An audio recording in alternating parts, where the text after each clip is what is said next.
एक समय की बात है, एक गांव में चित्रभानु नाम का शिकारी अपनी छोटी सी झोपड़ी बनाकर रहता था और जानवरों का शिकार करके अपने परिवार का पालन पोषण करता था।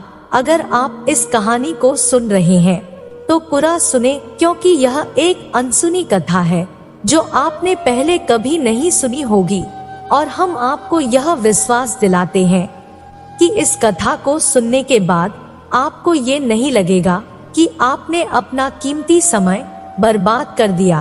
तो चलिए शुरू करते हैं आज की इस पवित्र कथा को। एक बार उस शिकारी की पत्नी बीमार हो जाती है।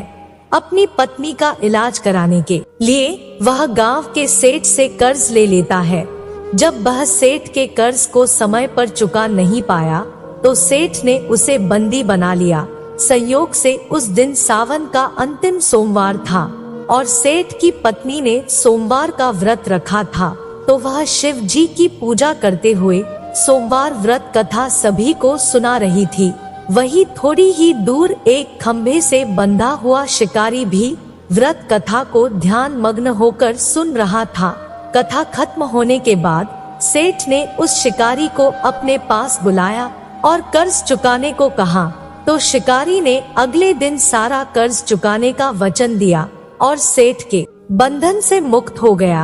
अब वह रोज की तरह जंगल में शिकार के लिए निकल गया, लेकिन दिन भर बंदी गृह में रहने के कारण वह भूख प्यास से व्याकुल था। वह शिकार की तलाश में बहुत दूर चले जाता है और उसे जंगल में ही रात गई। उसने सोचा आज की रात जंगल में ही बितानी पड़ेगी। वह एक तालाब के पास गया। उसने सोचा रात में कोई न कोई जानवर तालाब में पानी पीने अवश्य आएगा और मैं उसका शिकार कर लूंगा। उसे तालाब के पास एक बिल्व वृक्ष दिखाई दिया। वह उस पेड़ के ऊपर चढ़कर शिकार का इंतजार करने लगता है और उस बिल्व वृक्ष के नीचे शिवलिंग था जो बिल्व पत्रों से ढका हुआ था। शिकारी को उसका पता नहीं था। शिकारी ने पेड़ पर आराम से बैठने के लिए टहनियों को तोड़ा और वे संयोग से शिवलिंग पर गिरती चली गई। इस प्रकार से दिन भर भूखे शिकारी का व्रत भी हो गया और शिवलिंग पर बेलपत्र भी चढ़ गए। आधी रात बीत जाने के बाद एक हिरण तालाब में पानी पीने आती है। शिकारी ने हिरण को देखकर धनुष पर तीर चढ़ाकर जैसे ही प्रहार करने लगा, इतने में हिरण बोली, मैं गर्भवती हूँ और मैं थोड़ी ही देर में बच्चों को जन्म देने वाली हूँ। तुम एक साथ दो जीवों की हत्या करोगे जो ठीक नहीं है। मैं बच्चे को जन्म देकर शीघ्र ही तुम्हारे सामने प्रस्तुत हो जाऊंगी, तब तुम मुझे मार देना। तब शिकारी ने प्रत्यंचा ढीली कर दी और हिरणी जंगली झाड़ियों में लुप्त हो गई। प्रत्यंचा चढ़ाने तथा ढीली करते वक्त कुछ बिल्व पत्र अनायास ही टूटकर शिवलिंग पर गिर गए। इस प्रकार उससे अनजाने में ही प्रथम प्रहर का पूजन भी संपन्न हो गया। कुछ ही देर बाद एक और हिरणी उधर से निकली। शिकारी की प्रसन्नता का ठिकाना न रहा। समीप आने पर उसने धनुष पर बाण चढ़ाया। तब उसे देख हिरणी ने विनम्रता पूर्वक निवेदन किया, हे शिकारी, मैं थोड़ी देर पहले ऋतु से निवृत्त हुई हूँ, कामातुर विरहिणी हूँ। मैं अपने प्रिय की खोज में भटक रही हूँ। मैं अपने पति से मिलकर शीघ्र ही तुम्हारे पास आ जाऊंगी। शिकारी ने उसे भी जाने दिया।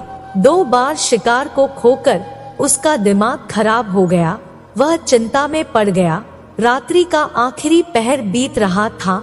इस बार भी धनुष से लगकर कुछ बेलपत्र शिवलिंग पर जा गिरे तथा दूसरे प्रहर का पूजन भी संपन्न हो गया। तभी एक अन्य हिरणी अपने बच्चों के साथ झाड़ियों से निकली। शिकारी के लिए यह स्वर्णिम अवसर था। उसने धनुष पर तीर चढ़ाने में देर नहीं लगाई। वह तीर छोड़ने ही वाला था कि हिरणी बोली, हे शिकारी, मैं इन बच्चों को इनके पिता के हवाले करके लौट आऊंगी। इस समय मुझे मत मारो। शिकारी हंसा और बोला, सामने आए शिकार को छोड़ दूं? मैं ऐसा मूर्ख नहीं हूँ। इससे पहले मैं 2 बार अपना शिकार खो चुका हूँ। मेरे बच्चे भूख प्यास से व्यग्र हो रहे होंगे। हिरणी ने फिर कहा, जैसे तुम्हें अपने बच्चों की ममता सता रही है। ठीक वैसे ही मुझे भी। हे शिकारी, मेरा विश्वास करो, मैं इन्हें इनके पिता के पास छोड़कर तुरंत लौटने की प्रतिज्ञा करती हूँ। हिरनी का दीन स्वर सुनकर शिकारी को उस पर दया आ गई। उसने उस मृगी को भी जाने दिया। शिकार के अभाव में और भूखा प्यास से व्याकुल शिकारी अनजाने में ही बेल वृक्ष पर बैठा बेलपत्र तोड़ तोड़ कर नीचे फेंकता जा रहा था। दिन उगने वाला था तो उसने देखा एक हृष्टपुष्ट मृग उसी रास्ते पर आ रहा है। शिकारी ने सोच लिया कि इसका शिकार वह अवश्य करूंगा। शिकारी की तनी प्रत्यंचा देखकर मृग विनीत स्वर में बोला, हे शिकारी, यदि तुमने मुझसे पहले आने वाली 3 मृगियों तथा छोटे छोटे बच्चों को मार डाला है तो मुझे भी मारने में विलंब न करो, ताकि मुझे उनके वियोग में एक क्षण भी दुख नहीं सहना पड़े। मैं उन हिरनियों का पति हूँ। यदि तुमने उन्हें जीवन दान दिया है तो मुझे भी कुछ क्षण का जीवन देने की कृपा करो। मैं उनसे मिलकर तुम्हारे समक्ष उपस्थित हो जाऊंगा। मृग की बात सुनते ही शिकारी की आंखों के सामने पूरी रात का घटनाचक्र घूम गया।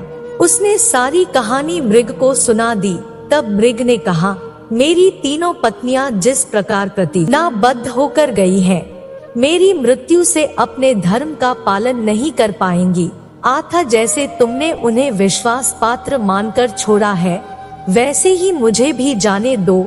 मैं उन सब के साथ तुम्हारे सामने शीघ्र ही उपस्थित होता हूँ। शिकारी ने उसे भी जाने दिया।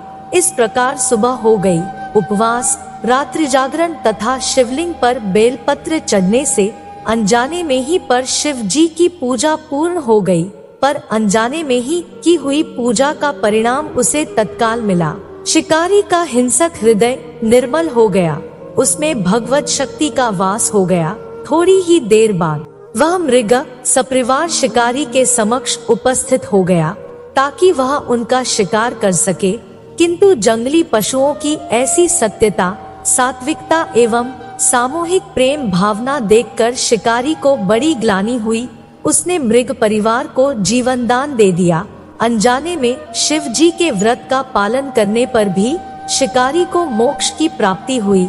जब मृत्यु काल में यमदूत उसके जीव को ले जाने आए तो शिवगणों ने उन्हें वापस भेज दिया तथा शिकारी को शिवलोक ले गए। शिव जी की कृपा से ही अगले इस जन्म में राजा चित्रभानु बना।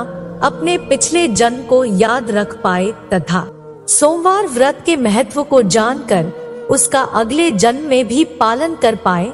शिकारी की कथा अनुसार महादेव तो अनजाने में किए गए व्रत का भी फल दे देते हैं, पर वास्तव में महादेव शिकारी की दया भाव से प्रसन्न हुए।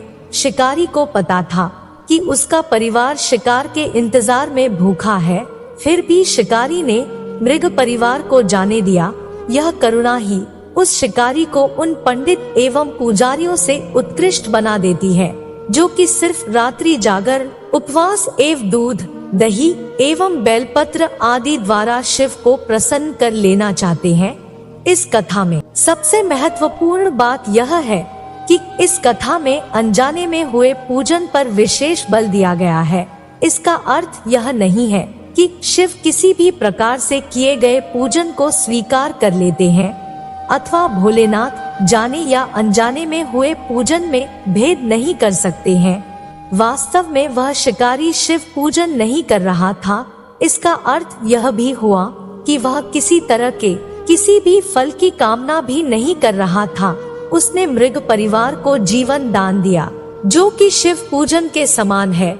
शिव का अर्थ ही कल्याण होता है।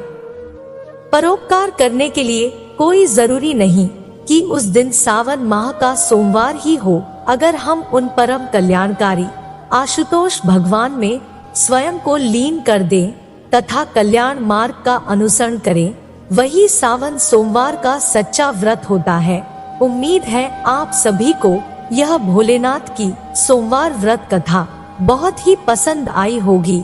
और भी इसी कथाएं सुनने के लिए वीडियो को लाइक करके चैनल को सब्सक्राइब करें।